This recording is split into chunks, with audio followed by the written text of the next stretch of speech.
wondering if you had heard about the event that happened. I believe it was 2 days ago now, where there was a neo-Nazi demonstration on an overpass in Cincinnati, in which there were the black residents came and confronted the neo-Nazis, and I've seen a lot of people discussing it, with some black folks saying that this is like some CIA stuff where they're trying to rile people up. I personally think, you know, we have a lot of neo-Nazis and a lot of neo-Nazi sentiments here in the U.S. So I think we're just seeing a lot more Nazis demonstrating and trying to see how much they can get away with. But they, of course, got chased off. I just want to get your opinion on it.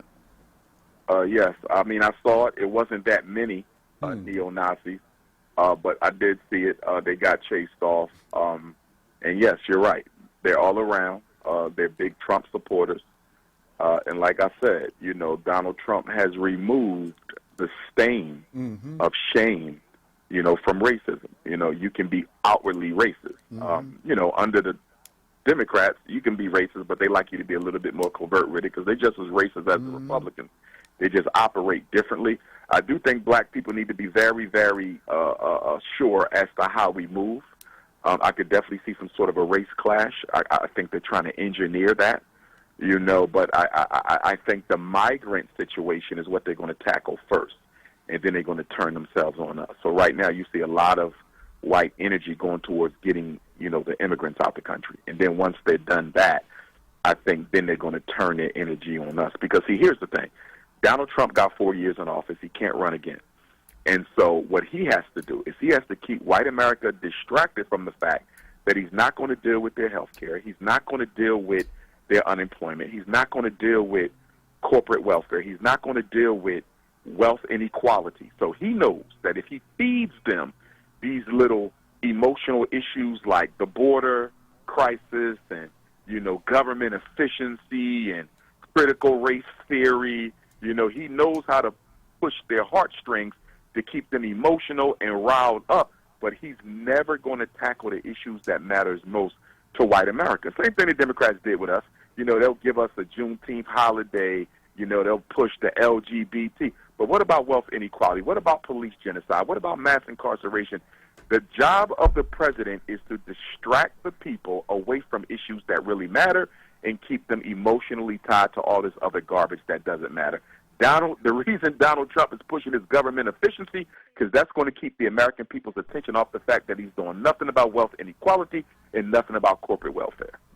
If you're a teacher today, or a black teacher today, I don't know, maybe you're a white one, but you're not even allowed to teach any black history. Nothing about black history can you teach in schools today. But I'll bet they'll find a way to teach you about the Holocaust. Oh, absolutely. They're still going to include that in there. In fact, speaking to that point, you see how Donald Trump, who said he wasn't going to insert America into the political business of other countries, he's already stuck his nose into Israel, and now he's sticking his nose into South Africa. Ooh, man, did you see? Yes, indeed. He told the president of South Africa that the United States is cutting their aid to South Africa because allegedly the South African people, and I believe they have 100% right to do this, are confiscating the lands from the Caucasians, the British and the Dutch, who came there and stole it a couple of centuries ago. So they are taking their reparations and taking their land back. And Donald Trump and Elon Musk, because as you know, Elon Musk was born in South Africa, although he is now an American citizen, you know, they're trying to punish the government for brothers and sisters taking their land back from these thieves. And as you know, with Caucasian consciousness, they believe that any crime they committed, if it happened before a certain time, they can no longer be held responsible for it. So they don't think they can be held accountable for slavery. They don't think they can be held accountable for apartheid. And the interesting thing about apartheid, that didn't fall till 1994. Yep. You understand? So you're looking at 04, 14, 24. Apartheid fell 30 years ago. 30 years ago. So this is not an old thing. This is very much current. You know, apartheid didn't fall until our lifetime, and Donald Trump is cutting the money that America sends to the South African government because brothers and sisters are taking their land back. And I stand with the South African family, the Zulu, the Xhosa, the Swazi, the Khoi, all the great kingdoms of South Africa, and I hope they take all the land back and kick them Caucasians out, because although I was a great fan of young Nelson Mandela, I think the old Nelson Mandela was very much compromised And I think the main reason why the Afrikaner government allowed him to ascend to the presidency, the reason why they created this false democracy, is to prevent complete revolution. Yes. Because the people on the streets, the brothers and sisters on the ground, they wanted revolution. And in order to hold off on the revolution, they gave him Nelson Mandela as president, and they've been suffering ever since. Nothing fell when apartheid fell. The white people still own everything. So South Africa is going to need a revolution. The whole continent is going to need a revolution. And I'm just really hoping that a lot of these young leaders will join forces with our good brother, President Ibrahim Traoré of Burkina Faso, along with the other General Goita and the other brother there in Niger and Mali, with that alliance of the Sahel states, because what they're doing is tremendous. They paying off their debt. They taking control of their diamond mines and their gold mines and all of their natural resource mines. In fact, Burkina Faso just announced that they now are able to produce their own electric car. He also has forbidden the judges in the court from wearing those dusty blonde British wigs that most African judges are still wearing. Why? Why they wear this stuff still? The blonde wig of the white man in so-called independent countries. So I love what I see in the Sahel, and I'm just hoping that movement catches fire around the continent. And what galls me is the audacity for some of them white Afrikaners to say that the government is discriminating against them. After what you did. After all that they done did. Now they cried Oh. about black people discriminating against us. Look at the hypocrisy. Look at the double standard. It's okay for us to rob you. It's okay for us to kill you, to exploit you, to kick you off your own land. Do this for centuries. But the minute you say, I'm going to take some of my land back, now you're guilty of taking people off the land. What about what you did? It's the same thing when Donald Trump signed the executive order against critical race theory, right? It's okay to teach white kids that black people were monkeys and they lived in jungles and they intellectually inferior and they have no history worth study, but don't you dare teach the black kids that we enslaved them. Don't you dare teach the black kids that that they're responsible for most of our critical inventions. Don't you dare tell the black kids that the civilizations that we built were only carbon copies of civilizations that they built. Don't tell the black kids that Washington, D.C. was a dysfunctional model of Nile Valley civilization. Don't tell them that. So it's that double standard, that white supremacist consciousness, and Donald Trump is leading the way for the resurgence of global white supremacy on a level we haven't seen. The racism never went anywhere, but it became more covert. It's overt again. What Donald Trump has done for white America is he makes it comfortable for you to publicly be racist again. The Democrats don't mind you being racist, but they don't like you to show it because they're a little bit more dependent on the black vote. Republicans are not dependent on the black vote, so they couldn't care less whether or not that you show that you're racist. And what shows, Baba David, how politically uneducated Americans are and American Africans are.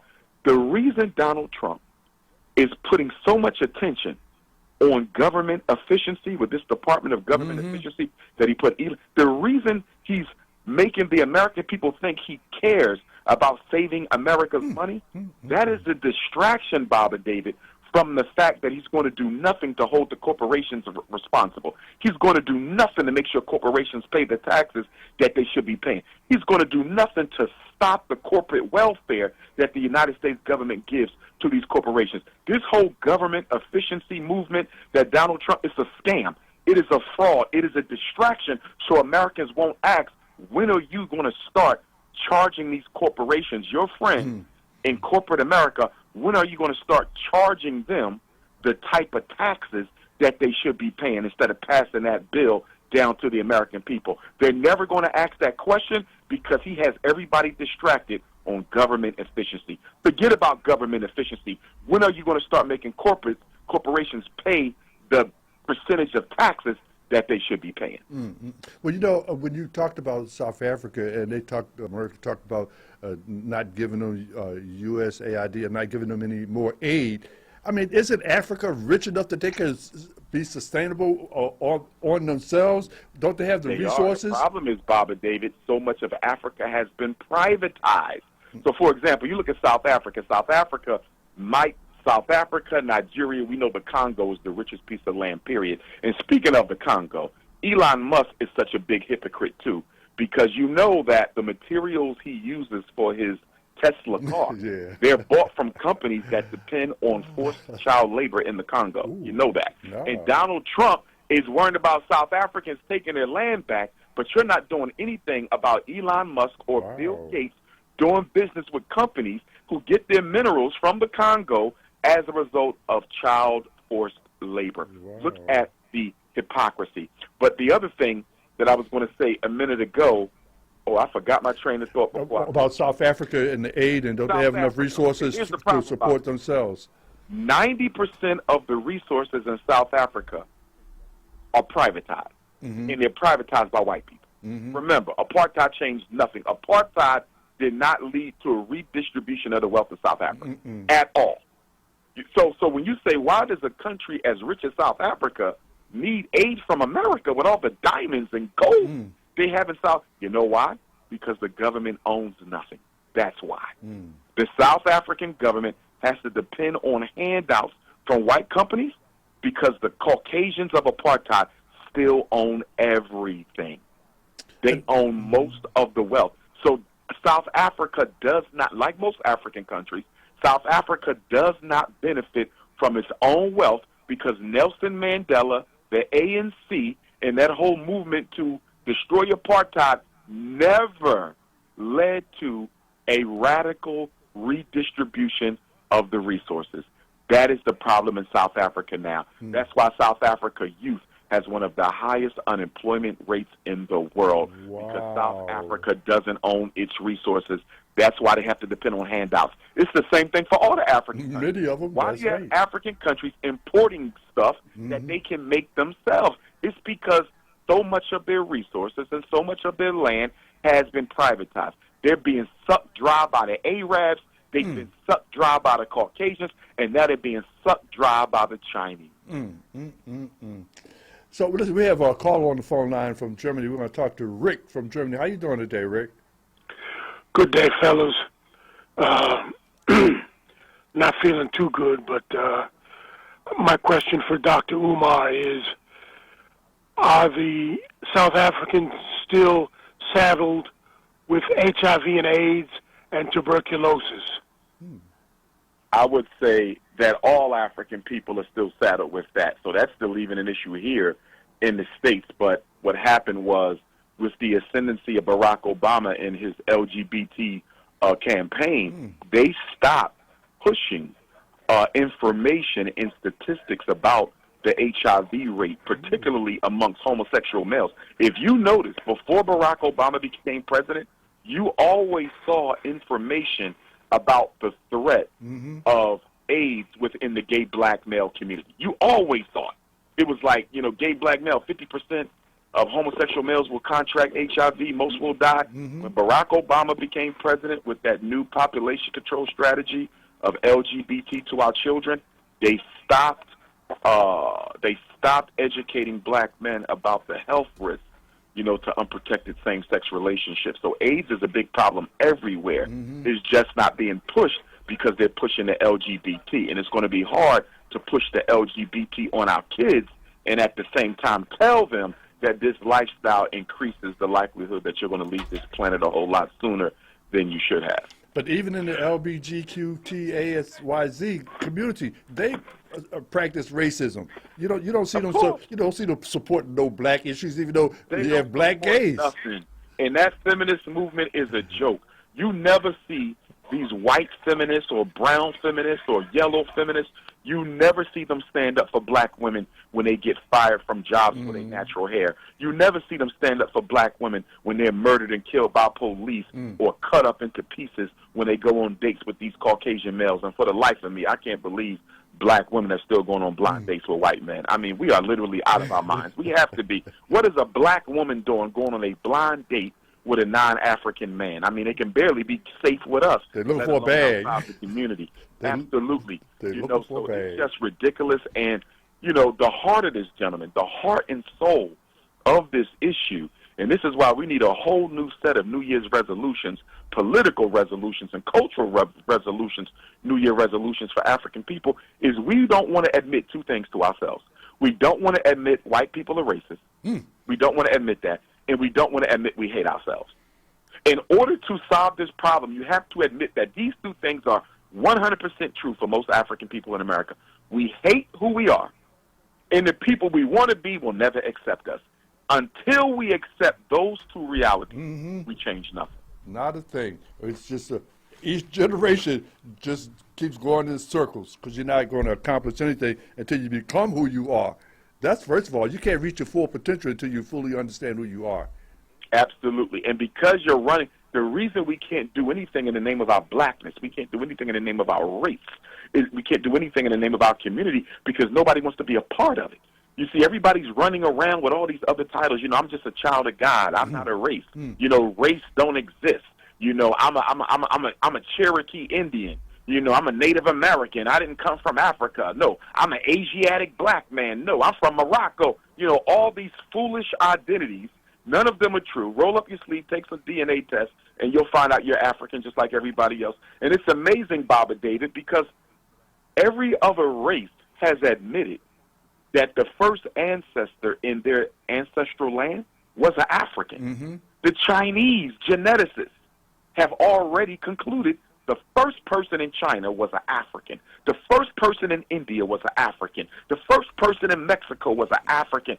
This is not even up for debate anymore. It's conclusive. The only people outside of Africa claiming that their ancestry does not go to Africa are the people who look the most like Africans, black folks. That's amazing.